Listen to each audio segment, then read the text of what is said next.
So, what actually shows up when exits are gone?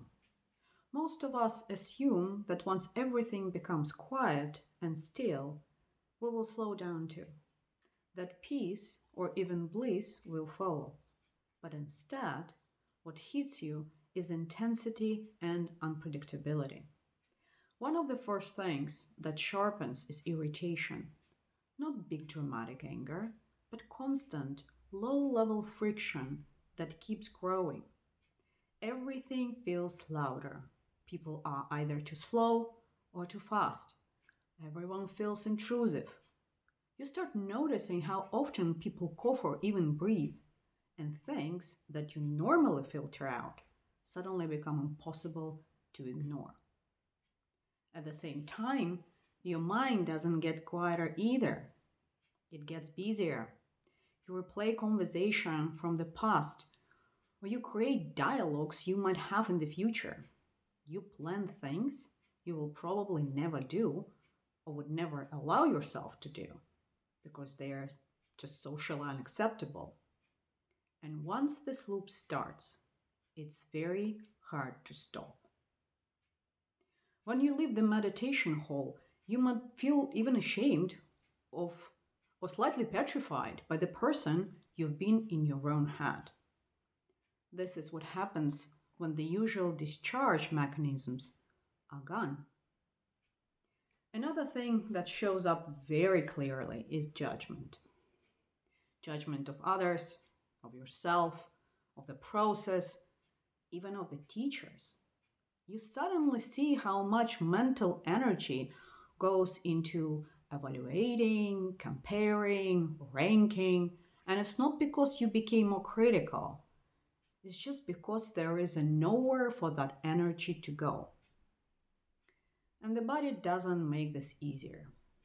And I'm not talking about the obvious expectations you might have, like numb legs or tired back from sitting all day. You probably read about that. You think you prepared. Not even close. Pain shows up in surprising places, trust me on that. Sensations start small, pulsating, tightening, throbbing, pressure, and then they grow. Slowly, they can turn into something that feels overwhelming, consuming, or even unbearable. And you're still not allowed to move. This is where confusion often begins. You start doubting whether you are doing the technique correctly. For example, you wonder if the lack of sensation means you're failing.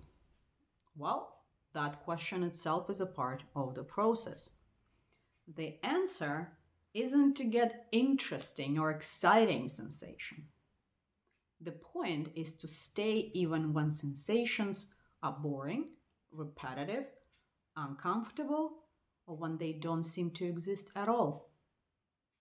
As the day goes on, another pattern emerges: exhaustion. Not physical tiredness, but mental fatigue. Scanning the body again and again takes effort. Holding attention takes even greater effort.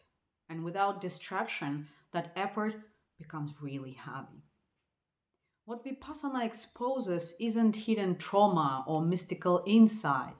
It exposes how much energy it takes to remain present right here, right now, without relief. This is where the practice becomes very honest.